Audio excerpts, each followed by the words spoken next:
پاکستان پر جب جب جنگ مسلط کی گئی، اللہ تعالیٰ کے فضل و کرم سے پاکستان نے بڑی بہادری سے اس کا مقابلہ کیا، اور اب پاکستان پر جو جنگ مسلط کی جا رہی ہے اسے فورتھ جنریشن وار کا نام دیا گیا ہے۔ خدا کی قسم، مشرق اور مغرب کے کفر کی راہ میں اگر کوئی رکاوٹ ہے تو وہ پاکستان ہے۔ انہوں نے 1948 کے بعد بھی کہا تھا، 1947 کے بعد بھی کہا تھا کہ اب پاکستان نہیں بچے گا۔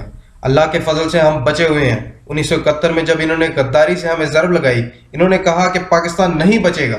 اللہ کے فضل سے ہم آج بھی بچے ہوئے ہیں۔ جب ہمیں سوویت یونین سے ٹکر لی، دنیا نے کہا کہ پاکستان اب نہیں بچے گا۔ ہم ہیں وہ نہیں ہیں۔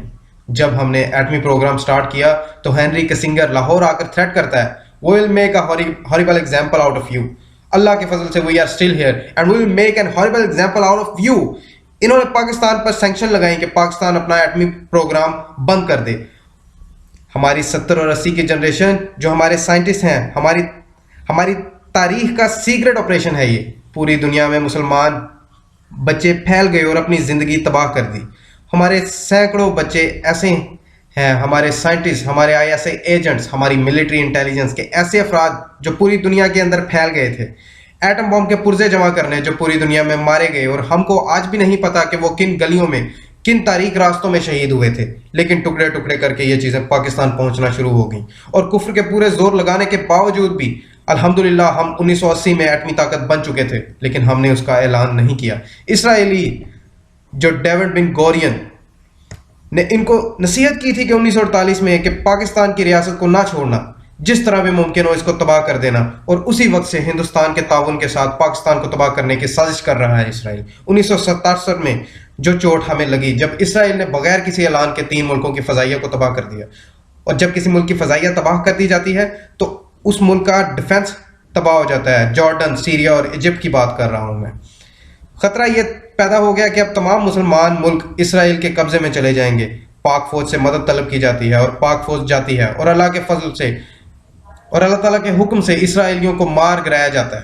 1965 میں اللہ کے فضل سے انڈین ایئر فورس کا غرور خاک میں ملا دیا جاتا ہے، جب احمد عالم 30 سیکنڈ میں 5 انڈین کے جہاز مار گراتے ہیں، اور اس کے بعد انڈین کی جرت نہیں ہوتی کہ وہ پاکستان پر دوبارہ حملہ کر سکیں۔ 1974 میں ایک دفعہ پھر ملت مسلمہ چیلنج ہوتی ہے، عرب اسرائیل جنگ ہوتی ہے، اور پھر پاک فوج جاتی ہے، ہماری ایئر فورس، ہمارا ایئر ڈیفنس یونٹ جاتا ہے اور ان کی مدد کرتا ہے۔ 1995-96 میں جب بوسنیا خطرے میں پڑتا ہے تو پھر پاکستان مدد کو جاتا ہے، اور آج اگر یورپ میں کوئی مسلم ملک ہے تو وہ پاکستان کی وجہ سے ہے۔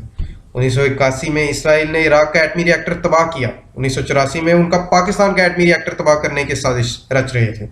ہمارے پاس F-16 تھے، مگر اتنی رینج نہیں تھی کہ ہمارے جہاز بامبنگ کر کے واپس آ جاتے۔